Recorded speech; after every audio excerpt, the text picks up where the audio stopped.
I am a girl. I know I am. How do I know?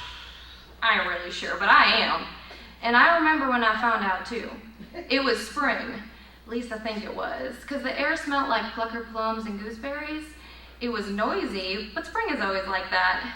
It don't wake up slow. It sprouts right up. It makes itself known. Kids are like that too. Us lost kids especially. The ones from Neverland with Peter Pan and that whole lot, that's us. We were trying to find out something to play. The boys were bickering over who could be who, so I stepped in to shut them up. I said, why don't we play our favorite game, good against bad? If we can be heroes, then you can be villains. They was fine with that. It was all fine really until one of the new boys asked me who I was, and then when I answered him, told me I was lying. It's called Lost Boys for a reason, he said. You can't be a girl. Just for one day, why can't boys like that shut the heck up? I swear, I ain't never met a boy who hadn't tried to tell me something thick like that.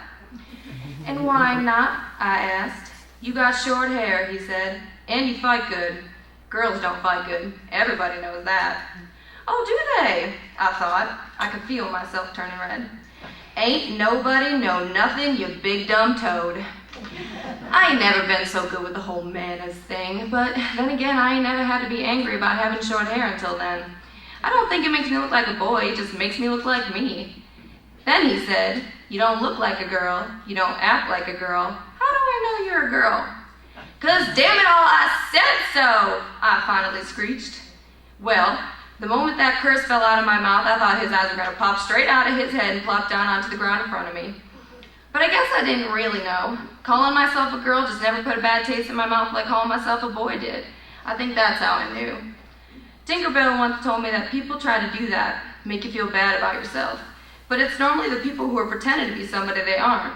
Like when they try to be somebody other than themselves, it makes them hurt on the inside. She told me the most beautiful thing a person can be is themselves. And I told her I wouldn't know how to be anybody else. And about him saying girls aren't good fighters, I once saw a lady on Captain Hook's ship bend a man's finger back so far for touching her knee without permission, the bone broke straight through his skin and stuck out of his palm like a jumbo lollipop stick. I bet you if he saw that, he'd stop questioning me real quick. As dumb as he is, I ain't going to abandon him. Us lost kids are family, even if some are much more stupid than others. He'll learn eventually. I'll make sure of that. But I thought, just 'cause I have to wait doesn't mean I can't have fun in the meantime, does it? I knew game was going to be called soon. I stuck the stick in my hands behind his ankles and waited. Within seconds, someone shouted the bell. I slipped it up behind him quick and lifted him up off his feet. He hit the muddy ground with his flat and I leaned in close and whispered, "Game on."